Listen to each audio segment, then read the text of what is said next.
Hello po sa inyong lahat mga ka-crypto. Ako po si Pinoy Crypto Trader at sa video na ito ay atin mong pag-uusapan ang tungkol sa balitang ito kay Bonk. Yan.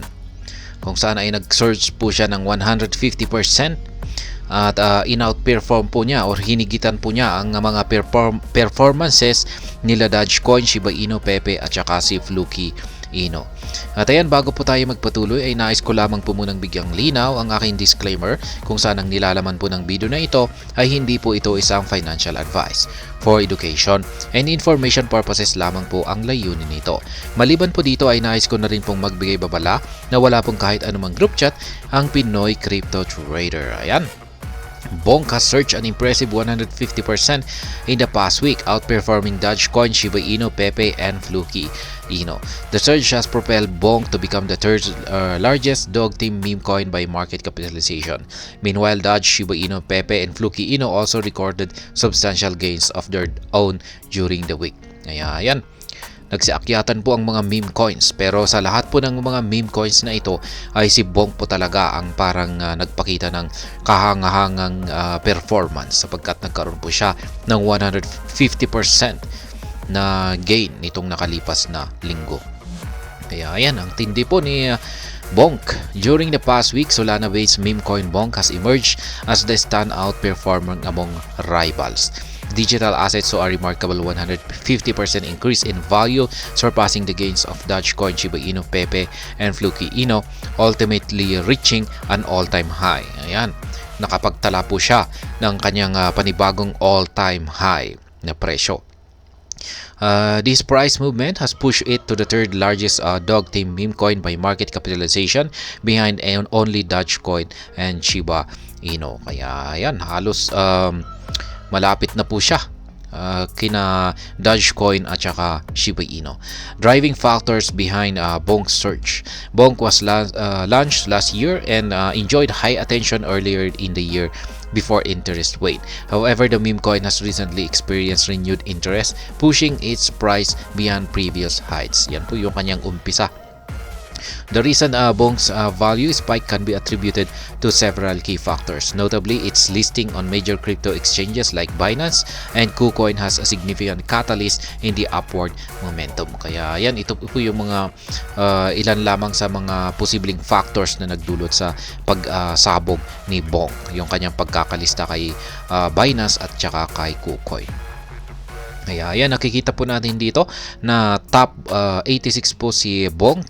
Yan, sinusundan niya lamang po si Shiba Inu at pagkatapos ay si Dogecoin. Kaya yan, ang tindi. Hinigitan po niya si Pepe at saka si Fluky, maging si meme coin at saka si baby Dogecoin. Traditionally, exchange listing triggers price surges ahead of the actual listing date. However, in the case of Bonk, KuCoin's listing came with additional proportional incentives as the exchange offered rewards of up to $58,000. On the other hand, Binance listings of Bonk derivatives contracts brought the meme coin to more crypto traders. Kaya yan, yung kanyang pagkakalista talagang magdudulot po talaga ng price surge ang listing ng mga cryptocurrencies. Kaya maganda po talaga kung pag may bago na isang crypto asset tapos malilista, lalong-lalo na sa mga malalaking mga crypto exchanges na katulad ni Binance at saka si KuCoin. Magdudulot talaga ito ng price surge, katulad na lamang ng nangyayari dito kay Bonk. Furthermore, the optimism surrounding the Solana ecosystem has also contributed to Bonk's momentum. Solana itself has been a standout altcoin performer this year. The significant growth within Solana's DeFi sector has propelled Solana-based tokens to outperform the Ethereum counterparts, benefiting Bonk in comparison to Pepe, Fluky Inu, and Shiba Inu, all Ethereum-based tokens. Kaya yan, Dogecoin, Shiba Inu, and others rally too. Kaya yan, nagrally naman din ang ibang mga meme coins. Yan, katulad nila Fluky Inu, Pepe, Dogecoin at saka si Shiba Inu, pero hindi lamang po hindi kasing katintindi. Yan, kasing tindi ng naging price surge ni Bonk. Ayan, they also recorded substantial gains during the past week amid the improved market situation. Data from BN Crypto shows that these assets saw double digits gain during the week, with several analysts highlighting potential upsides for their price. Kaya ayan, si Shiba Inu at saka si Dogecoin ay nagbawas po sila ng kanilang isang zero. Ayan, nagbawas po sila ng isang 0 digit. Ayan, for context, Ali Martinez, BN's Crypto Global Head of News, pointed out Dogecoin's impressive price position.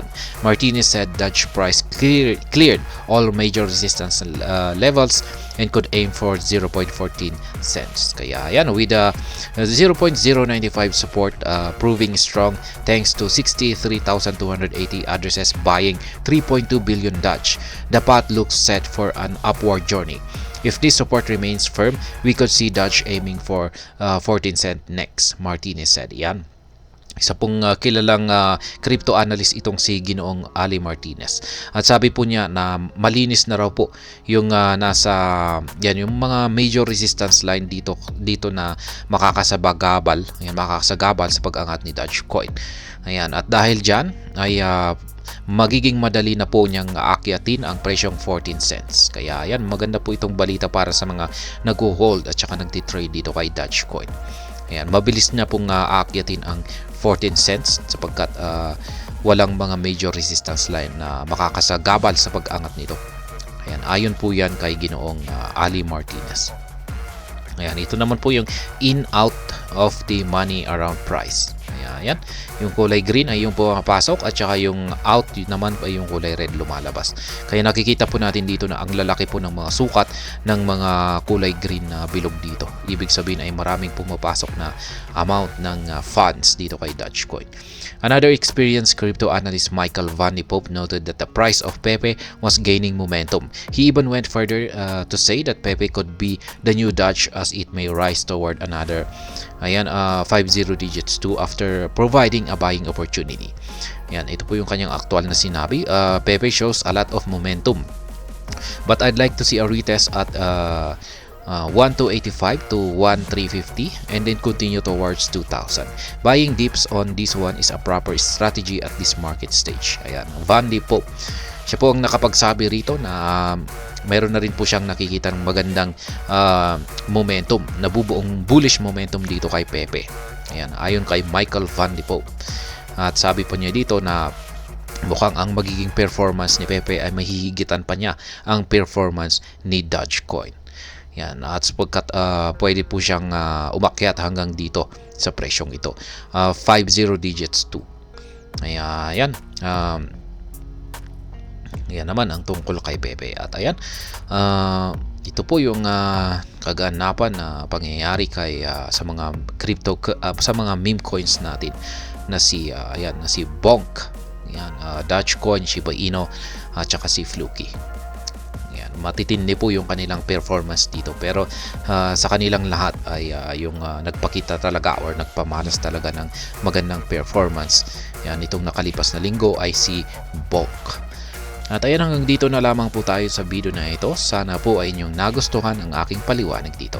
Kung inyo po itong nagustuhan ay pakiclick lamang po ang like button nito. Para naman po sa mga bago lamang dito, kayo po ay aking inaanyayahan para mag-subscribe. Pakiclick na rin po ang bell icon nito dahil ito po ang siya magsisilbing notification nito sa mga bago kong videos na akin pong ina-upload sa aking YouTube channel na ito. Marami pong salamat sa panonood. Ingat po tayo lagi at God bless po sa ating lahat.